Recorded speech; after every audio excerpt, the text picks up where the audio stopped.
Tiffany. Okay, I'm going to go ahead and call the special meeting to order and ask everyone to please stand for the Pledge of Allegiance. Pledge allegiance to the flag of the United States of America and to the republic for which it stands, one nation under God, indivisible, with liberty and justice for all. Molly, if you could help me out with the roll call, please. Yep. Alderperson Henry. Present. Alderperson Schaefer. Here. Alderperson Valdy. Here. Alderperson Wilkin. Here. Alderperson Grimmer. Here. Alderperson Price. Here. Alderperson Eicher. Here. Mayor Atwell. Present. Administrator Hafner. Here. Great, thank you very much.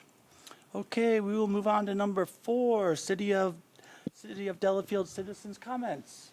Who would like to come on up, Mary?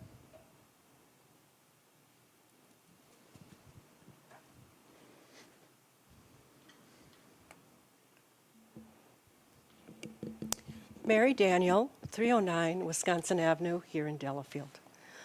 I want to thank everyone for being here tonight, and I know the hours and the toil that have gone into finally getting everybody together. And I'm going to believe in all of you that you will be doing the right thing to protect us, me, you, with our fire department, and all the other people who take care of us here in Delafield. Sometimes we forget to say thank you. And like I said, I'm going to believe that you're going to find a solution tonight that is right. So thank you. Thank you for the comments.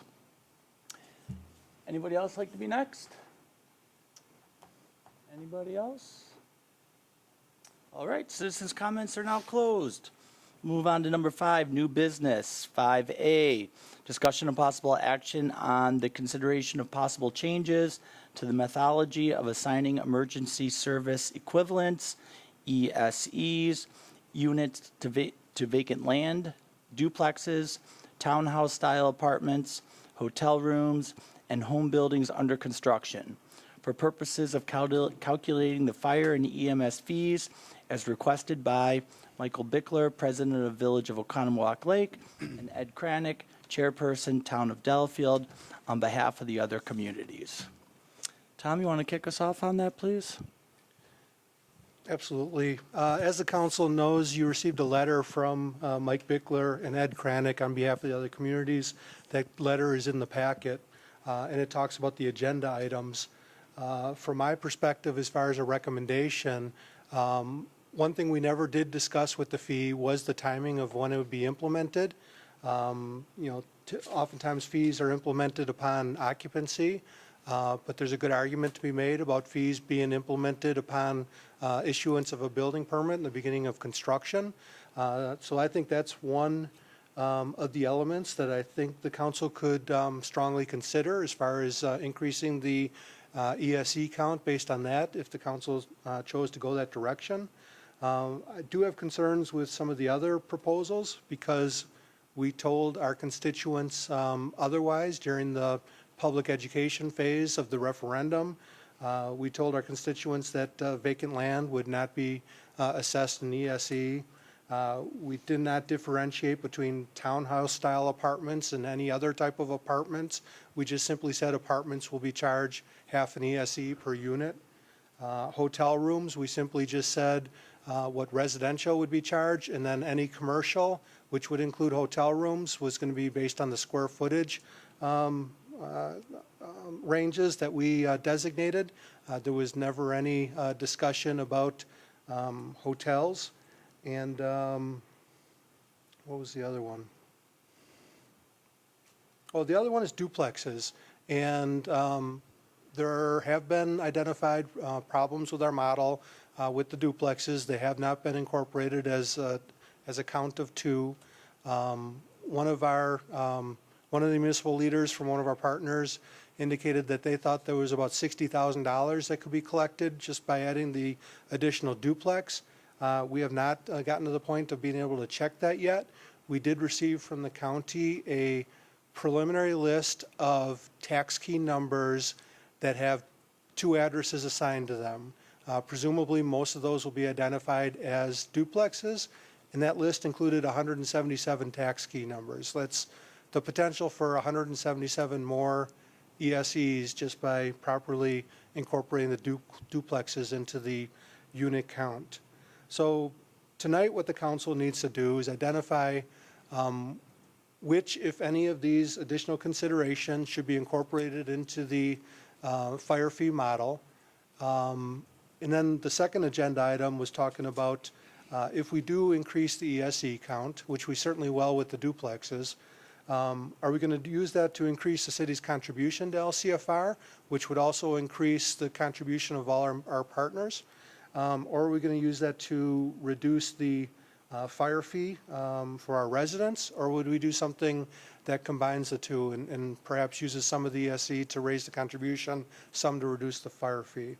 The decision on how we're going to count ESEs needs to be made tonight to give staff the time to properly account for all of those.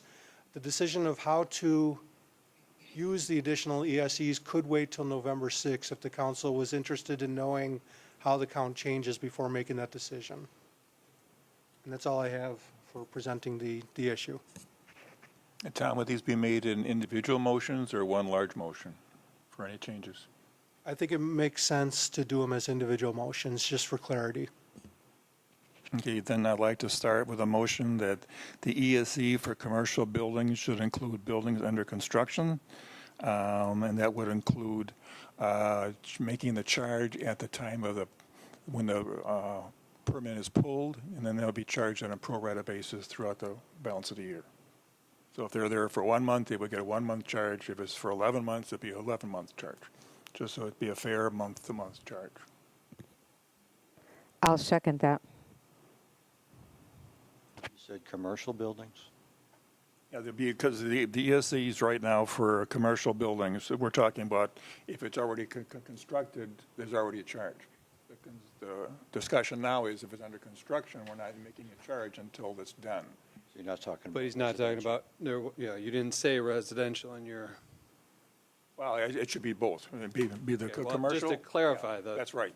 And I'm fine dealing with one at a time. But if it needs to be one at a time, we could do one for the commercial and then a separate one for residential. But it's the same process. It just, I currently have the motion as strictly commercial at this time. okay. So my question is, yes, 3 questions on this. I guess what's historical precedent with other fees or taxes that we've levied in terms of partial completion? I would think that there probably should be consistency. What was discussed? And I guess the third thing I would want to say is there a practical purpose for imposing the fees prior to occupancy? And being a former old-time fire underwriter, buildings are most likely to have a fire-type laws, those type of constructions. During construction, while things are being added on to it, and it's a much more volatile. So plus, from an EMT standpoint or EMS standpoint, it's much more likely to have accidents on the job during construction than afterwards. So from a fire exposure fee, it's a much larger exposure during construction than after it's built. So we're only charging when the exposure drops, not when they're making a charge when the exposure is highest. And that might be the most EMS people there, falls, those kind of things that always happen on a construction site. And Pause We're for s- a moment. I feel like the volume isn't quite loud. To t- Be able to hear there. Just quick These are request for the right hearing on it. impaired people here. Could you guys speak into the microphone, please? Yeah, I thought I was right Thank there. you. They're directional, so they have to be pointed at you. Yeah. Okay. Sorry. Tom, isn't it right now when you've got a building, let's say a construction of a building takes 2 years, which isn't too unusual, or spans 2 tax years. Isn't the property tax being levied based on a percentage of completion of the building? Like you've got an unapproved lot which has a certain value, then you've got year 1, you're a quarter done, year 2, you're done. I mean, isn't the property tax based on the percent complete of a building? That is correct for property taxes. On December 31st, the assessor makes a determination on the value of the construction complete at that time. And with this motion, we're not increasing any number of ESEs. We have the same number of ESEs. The only thing that's changing is that you would start to count the ESEs sooner. It's the same number. And it's a process that we don't currently use today.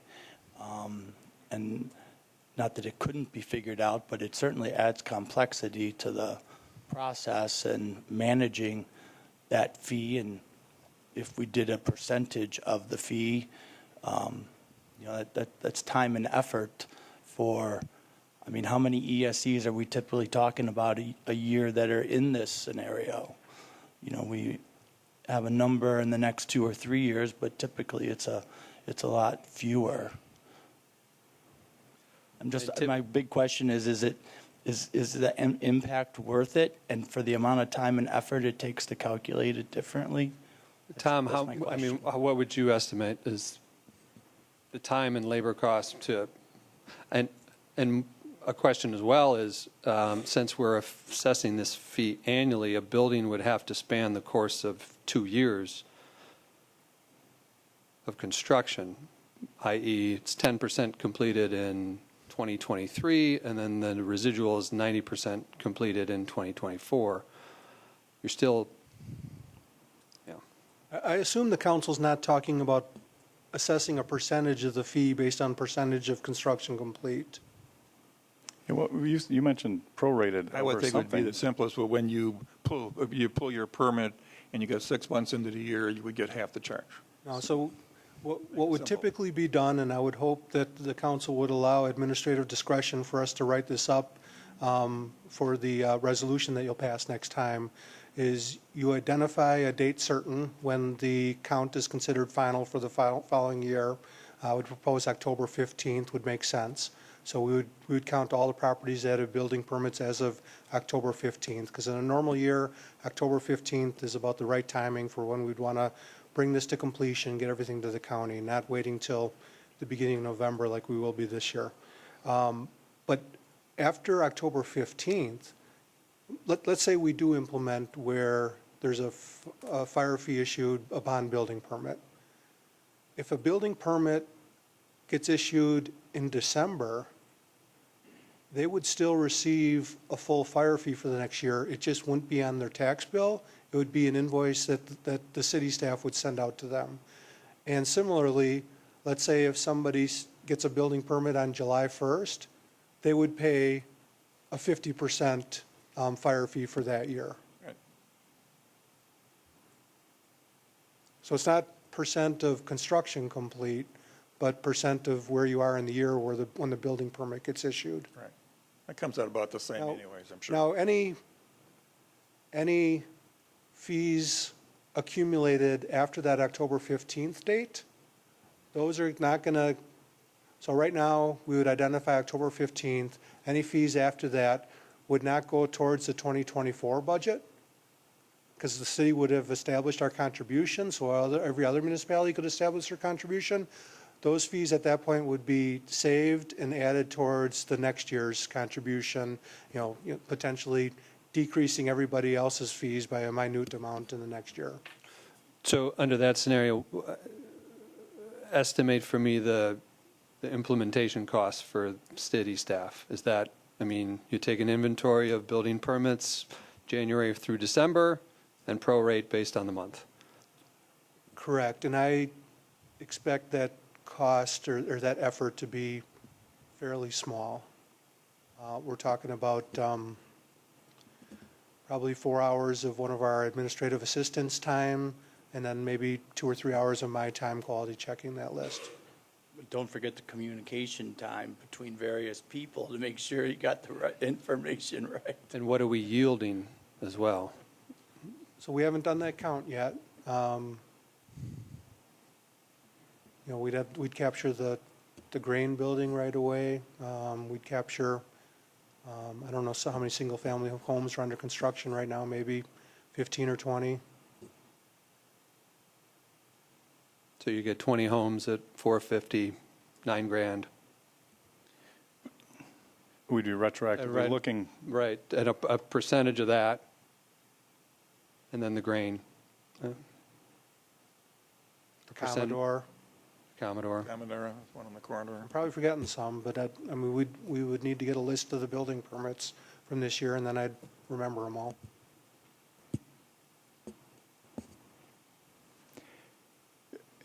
There's, we're trying to draw revenue. This is a one-time win. It's a revenue draw for 6 months out, right? I mean, Well, it would also potentially set the spending at Lake Country Fire and Rescue at a higher level, potentially. Yes, it would. But you're talking, yeah, I mean, it's less than, I'd be surprised if it were any more than 25 grand. 25 grand. And then we have a process that we got to do every year forever, or until it gets changed. We've got to count, And you only get that yield one time this One time. year. but But there'll be more commercial property. I mean, we're trying to figure out a gap here. So there was, I think, some errors, and we're just trying to address legitimate concerns. So talking about whether or not it takes 15 minutes of phone calls or 4 hours of administrative, that's what we're here for. We're trying to figure out how to make this work legitimately. So Just to be clear, we're not increasing the number of ESEs. It's the same, no matter how we count them. All we're doing is, with this motion, is to try to bump them up one time, and that would be for this year. But it'd be one would time be every year for every- every new building under New construction. construction. You'd Next get a- year, we'll have another 20 You'd get a construction partial projects. payment. We'll get half payment for those. Yeah. I also think it's important to keep in mind that construction projects, as Paul, who's You're losing. opinion, I think, is pretty powerful for me, since that's what he did for a living, is those are the places where fires break out more, accidents happen, we get more calls. So logically, they should be assessed that fee, whether it bumps up or whatever. I think there's so many permutations in this. It's difficult to follow it all, and I taught math. So it's I think it's logical to do it, period. one thing that I'll add is keep in mind that this year, if we count these properties early, the council will have to make a decision on how to use those funds, increase contribution, decrease the fee. In future years, I would say it's likely the council is going to determine what the contribution they want to make is independent of the number of ESEs, and therefore counting some ESEs early will likely only reduce the fee as opposed to increase contribution every year going forward. Does that make sense? I think as far as this year goes, I know it's more trouble this year than it would be, but this is the year where every penny kind of matters for the fire department. So if we have the opportunity to give even 10 grand more or 25 grand more, I think that we should make that effort. Excellent point. I wonder about the advisability of doing a proration rather than just charging a $450 adder when we pull the building permit. That would certainly simplify the administrative burden. And when you look at the value of a construction property, you know, whether it's $450 for the year or $250 for the year, it's pretty insignificant.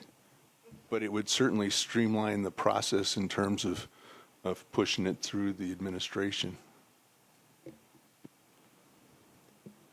Well, the proration based on date is an easy calculation. And the one thing I would say about first of all, I'll say that that's the typical way fees are implemented. Other municipalities that have garbage fees and whatnot, that's how they do that. The concern you run into if you don't do it that way is fee systems legally need to be fair and equitable. And you could receive a challenge of the system based on that. It's probably doubtful anyone's going to legally challenge a portion of a $450 fee, but you never know.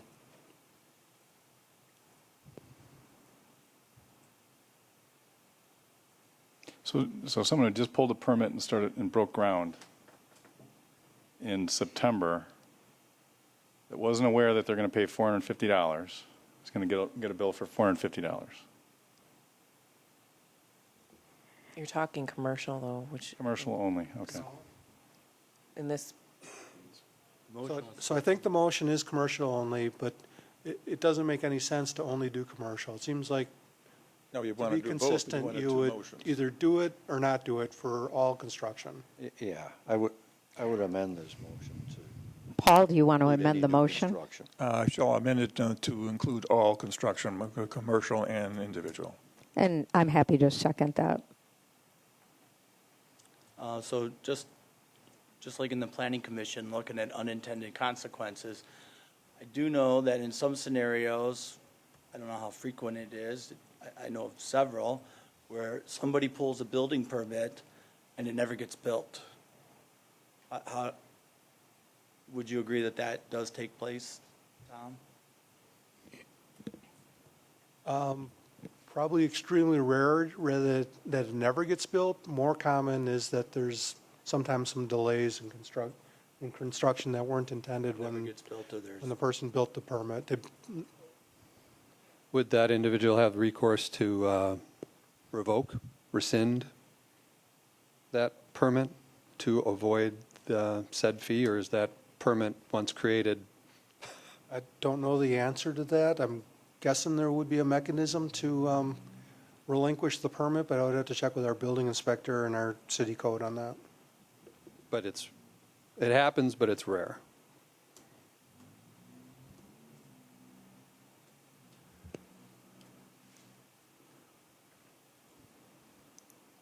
Yeah, I would argue as long as there's an open building permit, that is, I mean, if they don't want to be paying the fire fee on an annual basis, then that would need to be, like they say, we're no longer doing this building. Sorry, I'm losing my voice, but that would be my 2 cents on it. I think as long as there's an open building permit, that if there's an open building permit, then there's the potential for there to be people on the property and action taking place. So as long as there's an open building permit, then there's a risk that's there that wasn't there if it's not. So. And there's a time limit on building permits, right? I can't take a building permit today and build a house 10 years from now on that property. I thought permits expire after a certain amount of time, but again, that's something I don't know off the top of my head. Okay. All right, is there any other discussion? Hearing none. All in favor, say aye. I'm sorry, can we clarify the reread it? Can motion? you reread the Sure. motion, please? Sure, we can reread it.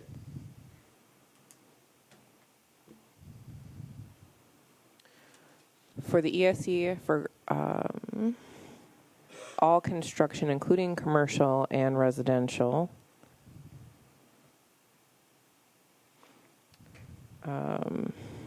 should include, or the ESE for all construction, including commercial and residential buildings, should include buildings under construction, making the charge on a pro rata basis from when the permit is pulled.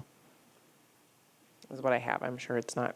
So building under construction and when the permit is pulled could be conflicting, and that should be clarified. And I would suggest permit pulled with the Yeah. exclusion. So would you amend your motion, Paul? Yes, so amended. Can we clarify what the amendment will be? How did you word that? I like that. Strike construction, keep building permit.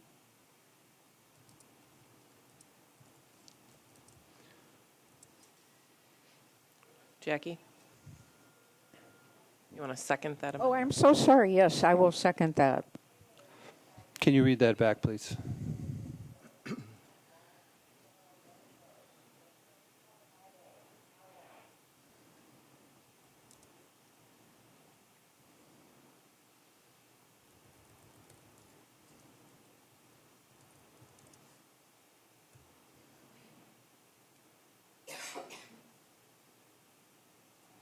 I got to kind of work through this a little bit because with that striking, it doesn't quite read right. So if you can give me a second.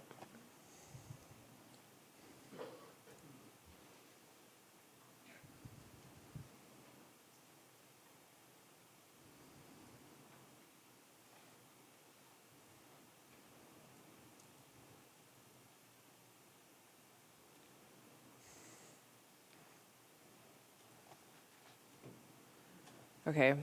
The ESC for all commercial and residential buildings should be charged on a pro rata basis from when the building permit is pulled. Does that That's good. catch all of the amendments? So if it's August 15th, it's 8.5 months. I mean, you've got 3.5 months remaining in the year, so you pay I thought he, slightly over a third of the, no, I so thought it's he pro was, rata. I thought Just he to was just doing clarify. it twice. Like you were just, wasn't that what you said? You were just going to do it twice a year?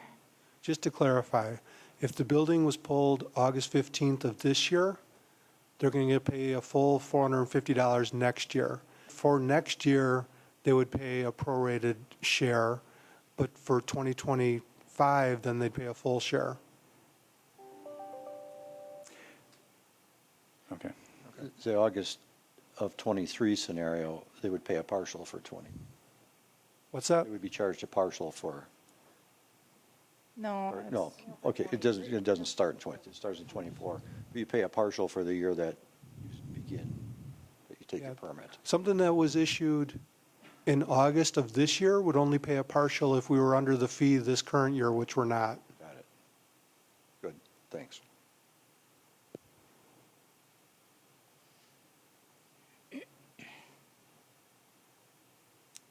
Okay, any other discussion? Hearing none. All in favor say aye. Aye. Opposed? Nay. Abstentions? Passes.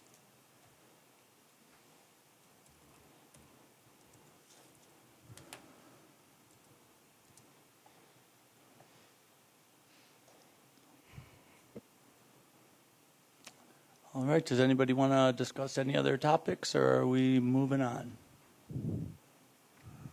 Tom, you already said you'll be correcting the duplex and the townhouse issue. Right, We just don't know how much that number is yet. So. correct. Oh, so we don't need to discuss the duplexes?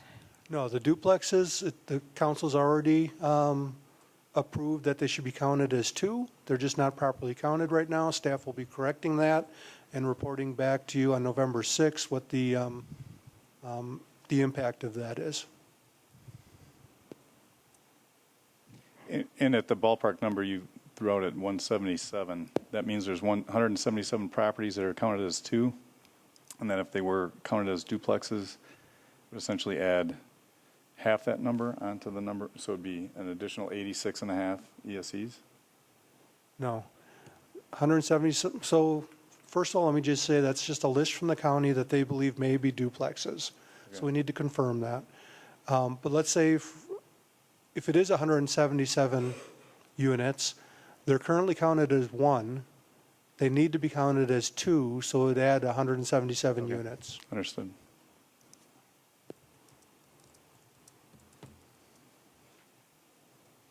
Okay.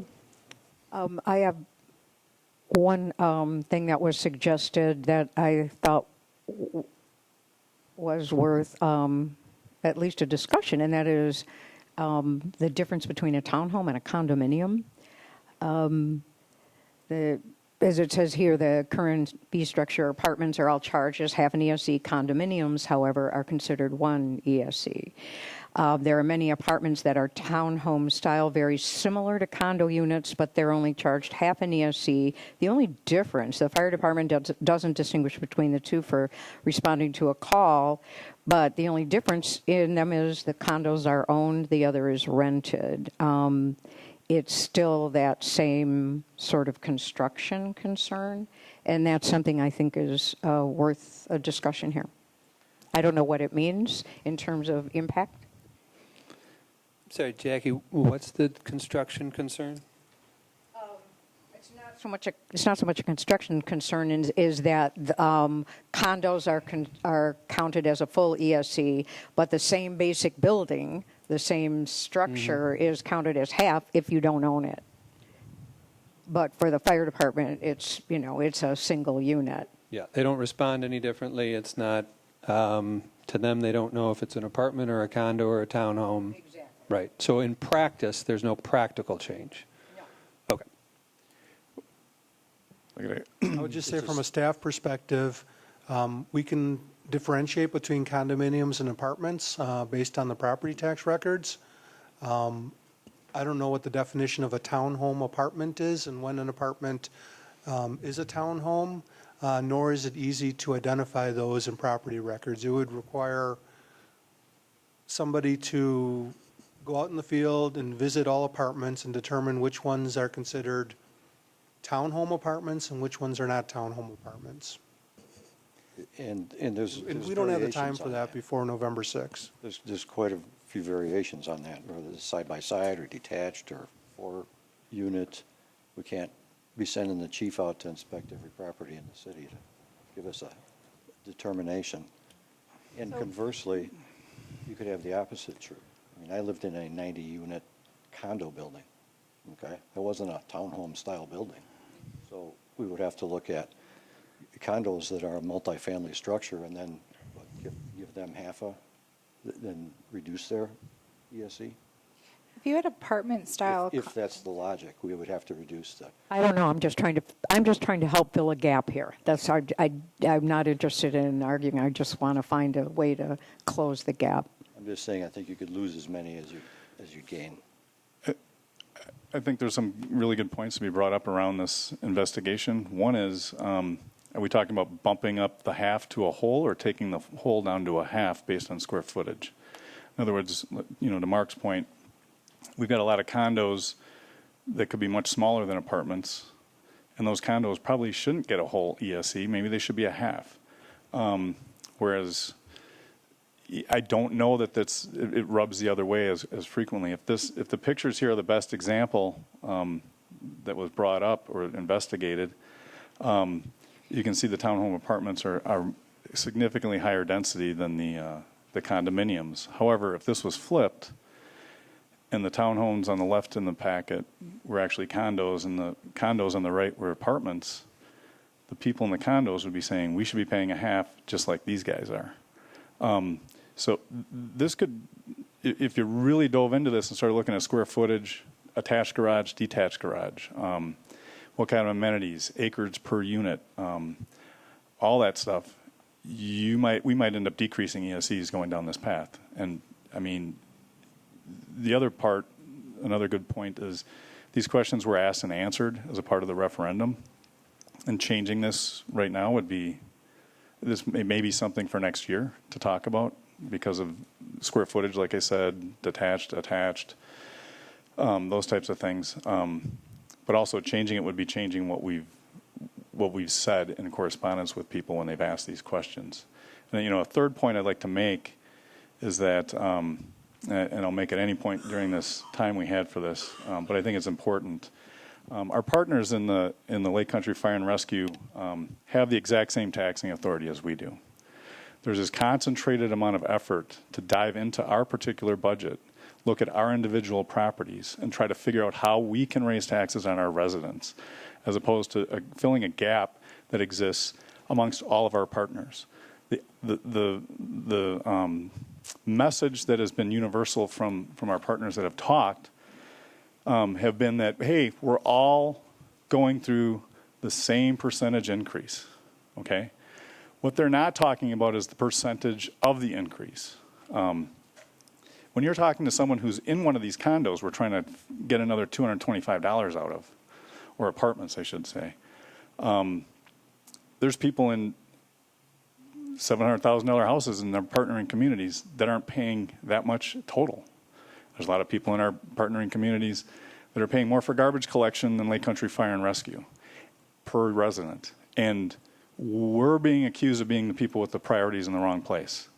And I think that nickel and diming our constituents is a mistake. I think we should be sticking to what we put forth in our referendum. And I think it's very reasonable that our goal achieved. All our residents stood up and voted and elected to break one piece of the formula that we had, which is the only protective measure as a municipality that we had against uncontrolled spending, and that was lifting the cap. Our residents banded together and they voted 70% to increase their own taxes by a significant amount, more than many of our partners pay in total. This $450,000 increase is more than 5 of our partnering municipalities pay in their entire budget contribution to this. I think we need to take some of the words that were used in this exact example here that Jackie just read, and that is the fire department does not distinguish between the two when responding to a fire call. They represent the same challenges. That applies to every house in all 7 municipalities. So I have a really hard time trying to figure out a way to get more nickels out of my neighbor when they're paying 2 times more than somebody across the street in a different municipality that's getting the same service for half the amount of money.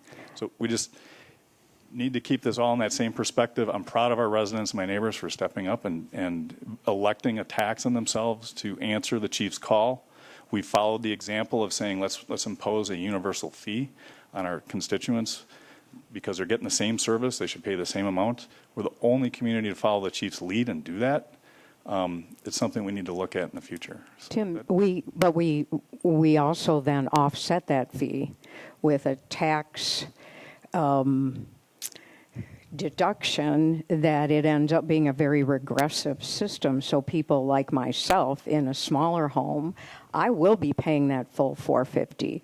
But somebody, the break-even point, isn't it 500,000? 1.15 million. 1.15 million. So there are quite a few homes that will be not paying the full 450 because it's going to be offset.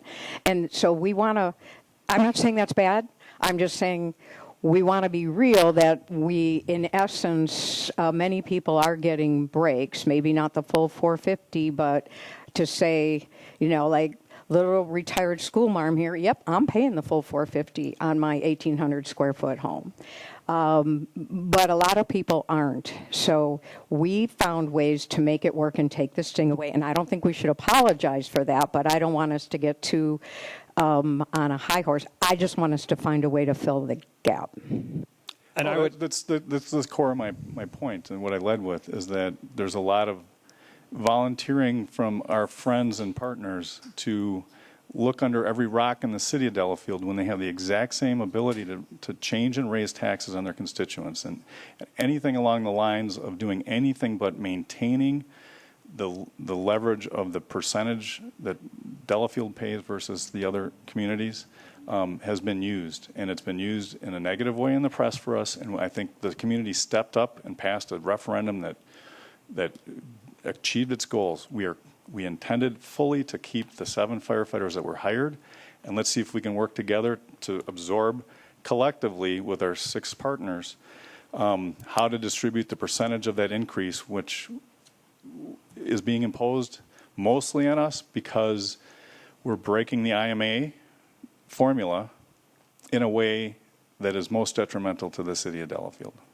And that I think what we've done here in just looking, I don't think, to the point of the agenda, looking at things that were asked and answered during the public information meetings and different correspondence with staff and elder people to go find ways to get this, there's an example here of a vacant property lot owner who's got 72 acres. Let's go stick it to him. Well, he only paid like $250 in property taxes last year. About $7 of that went to Lake Country Fire and Rescue. Why should we make him pay an extra $210 or $450? There's other places to go get revenue, and this is a one-time win to increase the rate next year, and that's it. So, anyways, my point is I think we're done with this agenda. Correcting the errors and imposing fees on new construction, I think, is as far as this can go. And I would echo and support Alderman Eicher's comments, and I think the flat fee is fair. I think it's superior to a property tax assessment. It's essentially a fee for service. I get the same service as my neighbor does, as somebody that lives in a $3 million home, as somebody that lives in a $200,000 condo. And I believe that is empirically fair.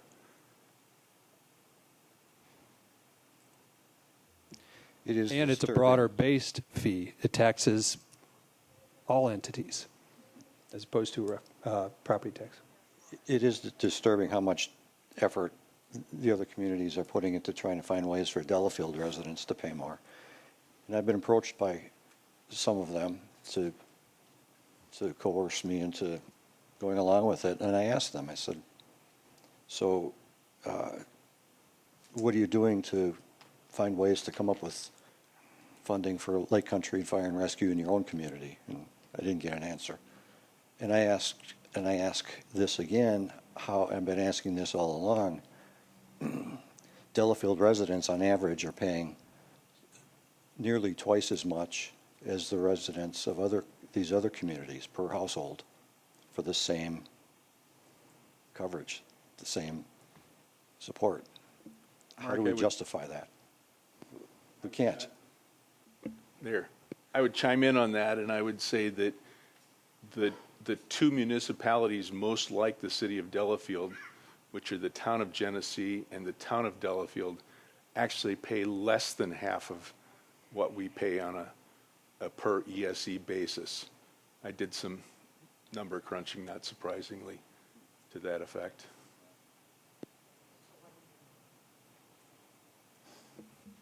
There's no motion. Mr. Mayor, I think we need to discuss 5B.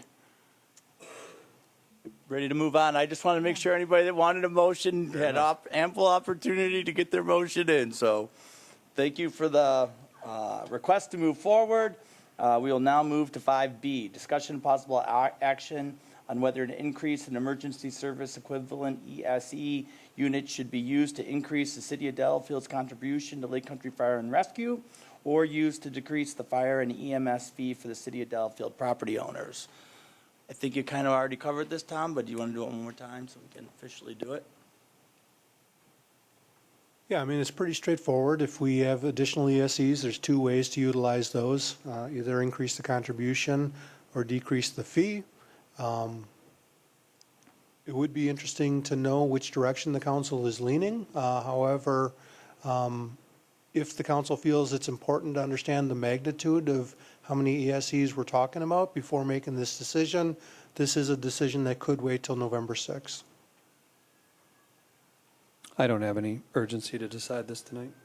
I think we want to know, but I would like to say this, that I would strongly urge us to use, if we can find an increase in units, is to increase the funding. We aren't breaking the referendum, and we're actually helping solve the problem. We might not be able to completely close the gap, but at least we would be moving forward, and I think that's what we should do. Historically, in the last 2 months or so, probably since our meeting at Kettle Moraine High School, we've been adamant in our position that we will pay the entire $450 fire fee to LCFR. And so, to me, that says that if we find additional ESEs, those additional $450 units would also be contributed to the LCFR, which also helps to reduce the gap, which is what we're very interested in doing. I totally agree. I also agree with that. Yeah, we're just refining the definition of an ESE here. I think that our intent, our original intent, was that all ESE fees would go toward the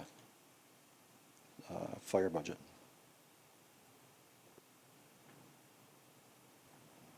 Do we make that into a motion now?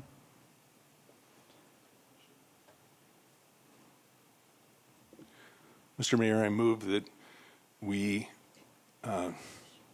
increase, any increase in the ESE units should be used to increase the city of Delafield's contribution to Lake Country Fire and Rescue. I'll second that. Based on the $450 fee amount. Based on the $450 fee amount. I'll second. Paul? So what are the advantages of waiting till November 6th to make this determination? Or what are the disadvantages? Just if the council, if your decision would change based on whether we're talking about a $40,000 contribution increase, a $60,000 contribution, an $80,000 contribution, if your decision would change based on the magnitude, then the benefit would be to wait. But if the majority of the council wants it to go towards the contribution regardless of the amount, then it makes sense to make the decision tonight because it'll help provide clarity both to staff and to our partner municipalities.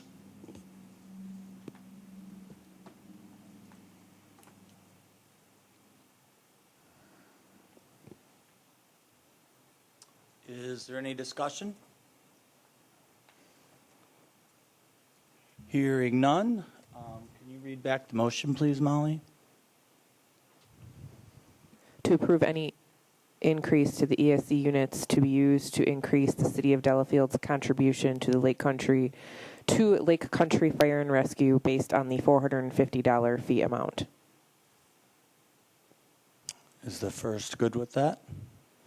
You're good with that, Tom? It's clear? I'd just like to Go ahead. ask one question. Is there any contingency on this based on whether or not any proposed amendment to the IMA is executed or not? As far as whether or not our neighboring communities are going to match our increase with their increase, or they're going to vote it down based on not being enough, or I'm just curious if that's something that is being considered or not. I mean, my intent has always been that regardless of what our neighboring communities do, if they say that it's 4.54 or bust, that we're writing a check for this, what was 1.59, which is more likely going to be 1.6 something. Regardless, even if we revert back to the CPI plus 2% formula, should they decide that they do not want to increase based on not getting enough. So I'm just throwing that out on the table. If anyone wants to add a caveat to that, I don't think it's necessary based on our own commitment to pay the full amount, but I just want to let that is a possibility still on the table that one person, one community can elect not to adopt an IMA amendment that would allow this to translate into the budget number of the approximately $3.9 to $4.2 million budget number if they elect to do that. But that's not going to affect, I mean, whether it's 1.59 or 1.61, that difference probably will not have an impact on anything they're going to be voting on. I know. I'm just saying that we're. Oh, so, I mean, to me, it's, I mean, either they're going to approve it with the 1.6 now, or we're going to do what we said we were going to do and Right. Okay. do it anyway. I mean, to me, I don't see it being any different as far as that goes, because it's not going to change our decision as far as what I thought our decision was as far as giving the money. So I don't see any. I mean, that's why to me, I don't see any reason. I mean, we've said over and over, we're committed. We're going to give the $450 fee, regardless of what the outcome is with the budget as far as the intermunicipality agreement.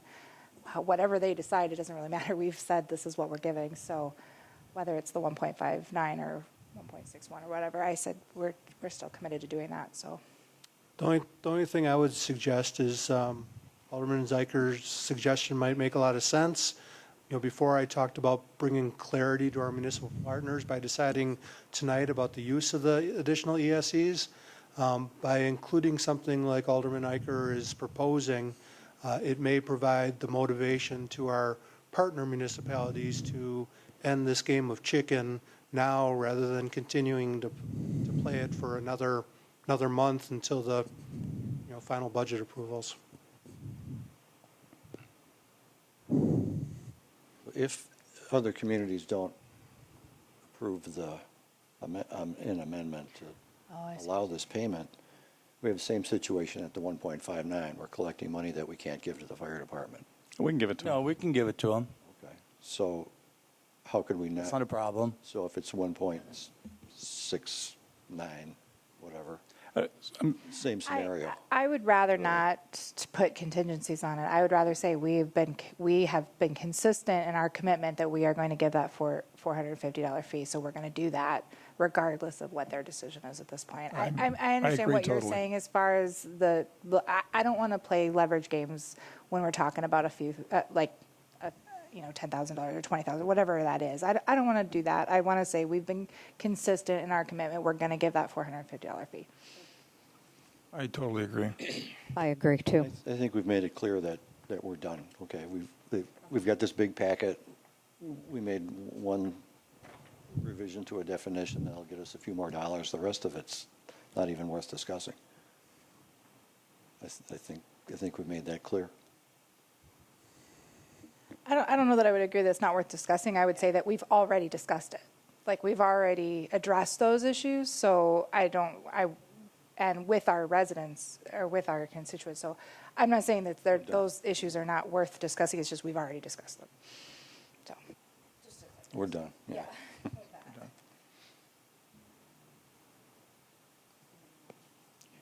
Okay, is there any other discussion? Hearing none. All in favor say aye. Aye. Opposed? Abstentions? Passes. Okay.